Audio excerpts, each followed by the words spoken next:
Oh, the joys of the Atlantic Division. We beat the Toronto Maple Leafs in round one, and our reward is taking on the Tampa Bay Lightning in round two.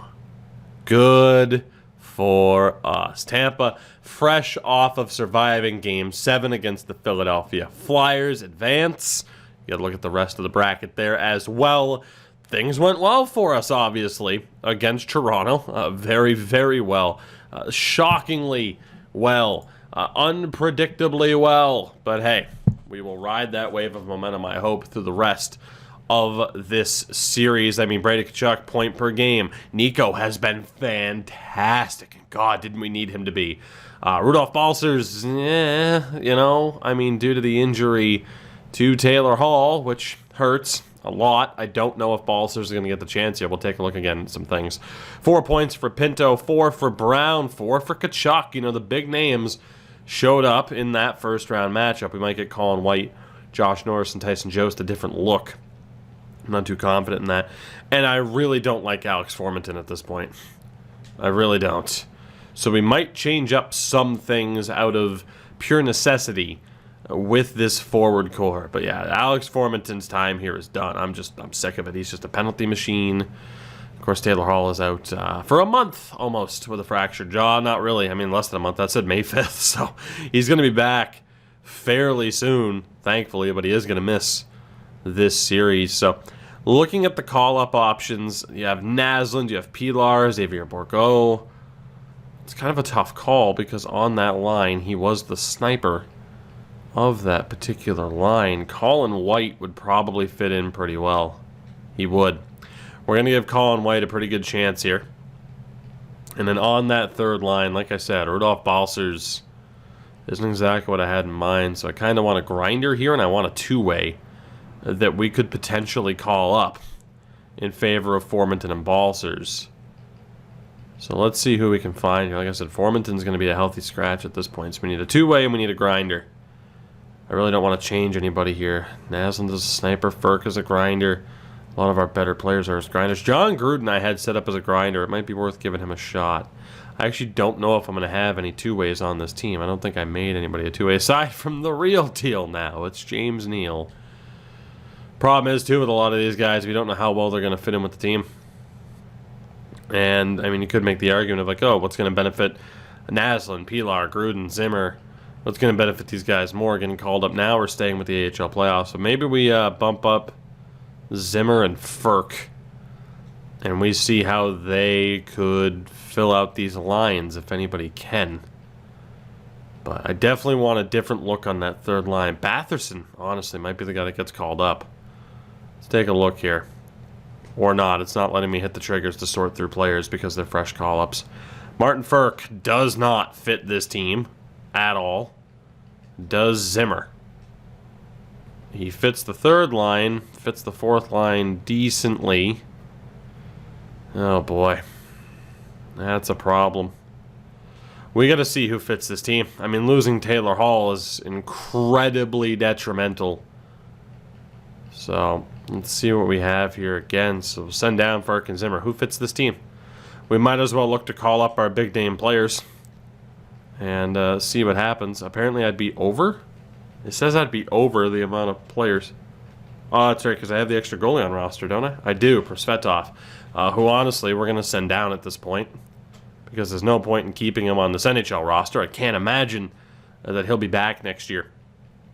I didn't realize this was going to be an issue, otherwise I would have solved it. But hey, at least now you get to see the process of like, hey, why'd this guy get called up? Why'd you give this guy a chance? Well, chemistry. Naslund fits the third line, which is good. Again, I really want to find somebody else other than Formenton. Pilar fits that fourth line relatively well. I think we'll go with that. I'm not going to worry about player types, but it's going to be Naslund, Norris, and Jost. Batherson, Pilar, Pacioretty.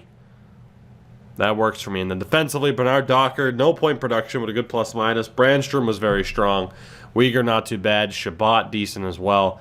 That third pairing needs to be a little bit better, especially when we're talking about the names that are on it. That line definitely needs to be better. As we get Colin White in here on these lines. and make the best of it from there. So 3-on-3. Again, let's get Colin White in there and make the best of it. So we'll see ultimately what Tampa looks like. I have no idea what they're going to look like at this point. Does it matter if Darcy Kemper plays like that? I don't know. And Jesper Wallstedt as well. Tough call in terms of who deserves to play and who should sit. Like, that is an incredibly tough call. Well, we have like no forwards on roster because there's a couple of injuries there. Not really my concern, though, for being honest. There we go. We'll get rid of that minus, and we should be fine. So let's take a look at the Tampa Bay Lightning. We'll see what we're up against. We still have that champion status. We'll see how long it happens to stay that way. Tampa Bay Lightning look like this. Andre Palat, Steven Stamkos, and Nikita Kucherov. Second pairing, or second line of Taylor Radish, Braden Point, and Maxim Kashkovich. Third line of Yanni Gord, Anthony Sorelli, and Tyler Johnson. And a fourth line of Jimmy Vesey, Mitch Stevens, and Drake Caggiula. So it's obviously incredibly solid. It's pretty much a Tampa team. Defense is Hedman and Sergachev. Ryan Murray with Cal Foote, and Boris Kachuk, alongside David Cotton as a forward, so it makes me wonder who's injured. Zaboral and Savard, both injured. Could be interesting to see if they actually call up a defenseman. Vasi played all 7 games in the first round. Wasn't amazing, but was good enough to get the job done. So I'm sure their lineup will change a bit heading into tomorrow. And we'll see just what exactly is going to go down here. But I do want to take a look at the overall differences, as we have the same offense. Defense is in our favor, thankfully. They have the slight goaltending edge. So very, very close matchup, which honestly scares me with how this works. It honestly scares me with how this works. But you know what? We got to go for it. It's going to be the last year for some of the people on this team. We know the roster is going to change a little bit. Let's see what we can do. First period of game 1, 1 goal apiece. Pilar scored, so that was a pretty good call-up. Hedman was able to equalize. Second period, we take the lead. It's Shane Pinto on the power play, so things are looking all right for us here. Oh, boy. Come on now. Come on. Power play goal here would be fantastic. We're not going to get it. I am incredibly nervous because having to score 3 goals on Vasilevsky is a very tough task. Power play for Tampa. We kill it off. 54 seconds. We survive. What a job by Darcy Kemper. Unbelievable stuff there. A 2-1 victory over the Lightning. 33 stops for Kemper. And a win for the Sens. This team, I don't know if we have something magical about us or not, but at the end of the day, we're getting crucial results. And you can't hate on that.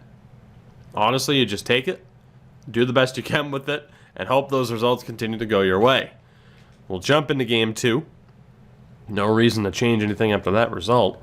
I mean, more than 2 goals would have been nice. What are you going to do? First period, we get the opening goal. Brady Tkachuk is able to score.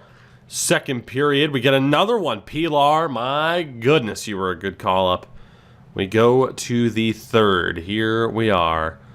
Can we hold on? Power play for the Sens. That one is killed off. Palat gets them to within 1 power play chance. They're going to double up, at least not right there. 6 minutes left. Can we hold on? Can Darcy Kemper shut the door? The answer is yes. Another 2-1 final score. I mean, we're not setting the world on fire with our goal scoring, but Darcy Kemper has been fantastic so far. Absolutely fantastic in this series. That is incredible. As Taylor Hall is back, that is also incredible. So we take a look at the forwards here. I mean, Pilar's definitely kept his job. How has Naslund done? We didn't even get a chance to give Gruden a shot. How has Ludwig Naslund done in this postseason? He hasn't really done much. So Naslund and Gruden are going to be sent back down to the AHL. I feel bad for Johnny Gruden. Forgot that we called him up. He didn't even play. And hopefully here, Taylor Hall will be back in full effect. Not that I want to send down Colin White, but hey, you never know what that team could be now. So let's get Hall back in here. on that top line, and hopefully he can continue right where he left off, and hopefully he'll be at 100%. And not to rock the boat here, but I'm pretty unhappy with White's production, with Norris's production. I'm going to give Pilar a chance with White and Jost, and we're going to see what happens there. So some pretty big changes here for this team. I don't believe Taylor Hall's at 100%, though.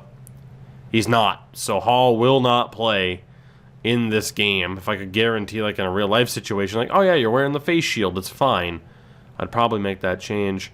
I'm just going to run Formenton on that top line out of pure laziness. And it's basically his last chance. I want to see a good performance here from Alex Formenton, or he is definitely gone, as if he wasn't already by the end of the season. First period, Tampa strikes first, Jimmy Vesey. Second period, Tampa strikes again, Anthony Cirelli. Well, backs against the wall on this one. Very good start to the series down in Tampa. Cal Foote makes it 3. This one's over. Although Matthew Tkachuk gets it back just 26 seconds later. Power play chance here goes to waste. I think it's going to be too little too late, even if we get another goal at this stage. Yeah, we wasted power play chance. We'll quick sim it. 3-1 is your final score, as the home team has yet to win. So, whew, not great. I think the hope of Taylor Hall being good to go and then not being good to go really did hurt this team. He's still not good to go for Game 4. I mean, I'll play him if we end up in an elimination situation, but for right now, I can't do it. I can't risk him for the rest of this, so we need something here, please. First period, good God. Stamkos and Cirelli. This home team losing trend is a killer, but we do tie it. Tkachuk and Pinto. 2-2 heading into the third period of Game 4, and Shane Pinto scores again, this time on the power play. So huge goals being scored. Josh Norris gets involved. Thank God. About time you woke up. 4-2 out of nowhere, and the Ottawa Senators, barring a horrific collapse, are going to take a 3-1 series lead. Shane Pinto completes the hat trick.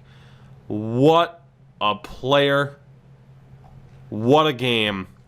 The Sens, 1 win away from the conference final. Darcy Kemper, Shane Pinto, Matthew Tkachuk was fantastic in that game as well. Fantastic stuff. We are 1 win away from the conference final because Darcy Kemper is playing out of his gourd right now. We're going to jump into Game 5. Again, Taylor Hall, not good to go. So let's see what happens. Can we close out this series without him? First period, 2 goals, Max Pacioretty and Logan Brown.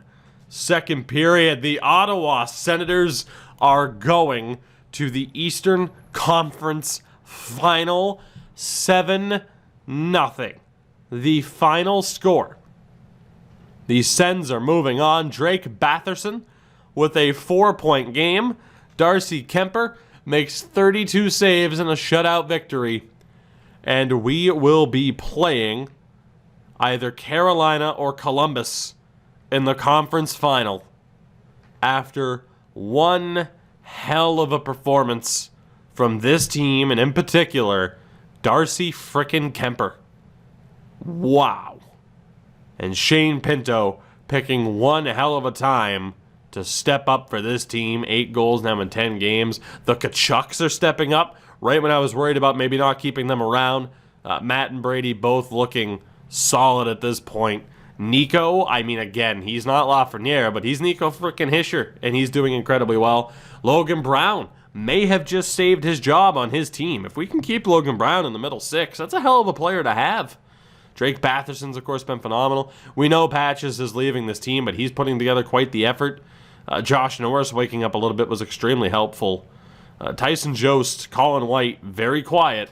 And Alex Formenton has still done nothing.